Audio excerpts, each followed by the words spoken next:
سلام بچه‌ها، خوش اومدید به یه ویدیوی دیگه. امروز میخوایم همونجوری که رو تایتل ویدیو خوندید ببینیم چجوری میتونیم یه ویدیو تو یوتیوب انگلیسی رو برای زیرنویس فارسی اد کنیم و بتونیم ازش استفاده کنیم. یه ویدیویی که خیلی مفید میتونه باشه برامون و همچنین محتوای تو یوتیوب فارسی ممکنه وجود نداشته باشه اون چیزی که ما میخوایم و میخوایم از اون ویدیو استفاده کنیم.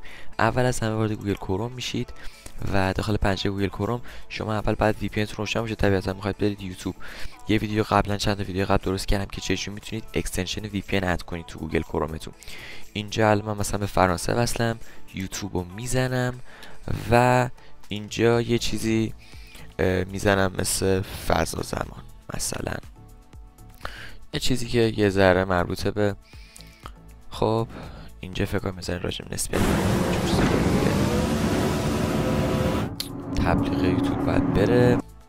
خب اینجا ویدیو رو پاز میکنیم کپی رایت نخوریم. اینجا ما ساب تایتل ما رو میتونیم اینجا روشنش کنیم یا خاموشش کنیم. داخل ستینگ میایم ما تو قسمت ساب تایتلز.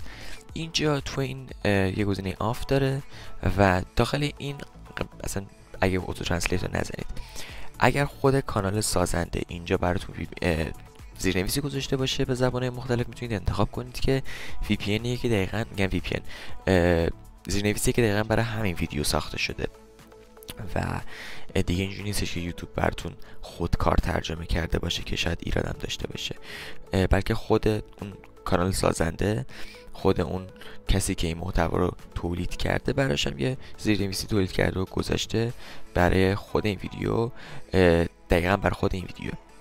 حالا اگه مثل این ویدیو دیدی که طرف برای یه زبون شما که فارسی باشه یا هر زبون دیگه ای باشه که بخواید استفاده کنید زیرنویس نذاشته، اینجا حتی ببینید انگلیسی هم خودکار زده ترجمه شده و خود طرف زیرنویس نذاشته، اتو ترنسلیت رو میزنید. اینجا یک گستره نامحدودی از زبوناست و این اولش پرژین چون من قبلا گذاشتم بوده، ولی اصولا به ترتیب حروف الفبا A B C D E F G و شما میایید باید ایران رو انتخاب کنید، یعنی در واقع پیو انتخاب کنید. ببینید با ترتیب حروف الفبا میایید پایین.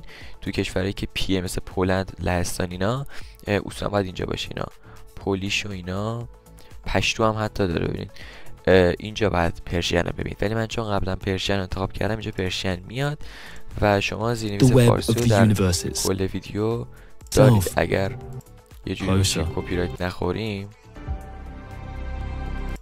حالا ادم اینا ببینید یه همچین زیرنویسی رو به ما ارائه میده و این زیرنویس باید هی لود شه، یعنی همزمان با هر کلمه ای که طرف داخل ویدیو میگه این زیرنویس تولید میشه.